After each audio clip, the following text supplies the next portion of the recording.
নমস্কার, আমি শ্রী সৌরভ শাস্ত্রী।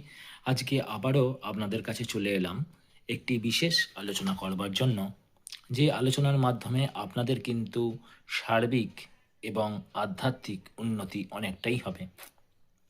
আমরা কে না চাই যে আমাদের অর্থ লাভ না হোক?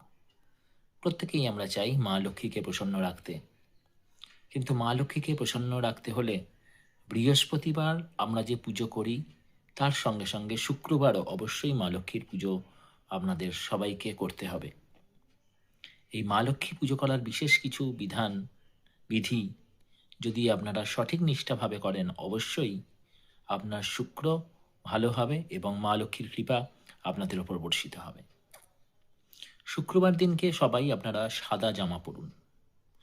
সাদা জামা পরে পরিষ্কার পরিচ্ছন্ন হয়ে আপনারা ঈশ্বরের পুজো করুন এবং সেই সাদা জামা পরেই আপনারা কার্যক্ষেত্রে যান, দেখবেন অনেকটাই সফলতা পাবেন। শুক্রবার দিন আপনারা মা লক্ষ্মীকে পুজো করবেন সাদা ফুল দিয়ে। লক্ষ্মীনারায়ণের যদি যুগল মূর্তি থাকে তাকেও আপনারা পুজো করতে পারেন, সাদা মালা নিবেদন করতে পারেন এবং সন্ধেবেলায় যদি সম্ভব হয় সেই ক্ষেত্রে গোলাপ এবং কেওড়া জল দিয়ে সাদা পরমান্ন আপনারা প্রস্তুত করুন এবং মা লক্ষ্মীকে নিবেদন করুন। দেখবেন আপনাদের কিন্তু পার্থিব সুখ অনেকটাই বেড়ে যাবে। আপনারা ধীরে ধীরে এটি কিন্তু বুঝতে পারবেন।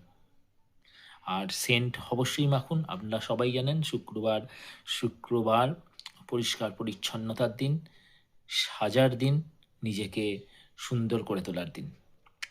এই দিনকে আপনারা যদি এই বিধিগুলি পালন করতে পারেন, আপনাদের শুক্র অ্যাক্টিভ হবে, আপনাদের বিলাসিতা, সুখভোগ এগুলো আরও বেড়ে যাবে এবং আপনাদের মধ্যে আলাদাই একটা লাবণ্য বিরাজ করবে।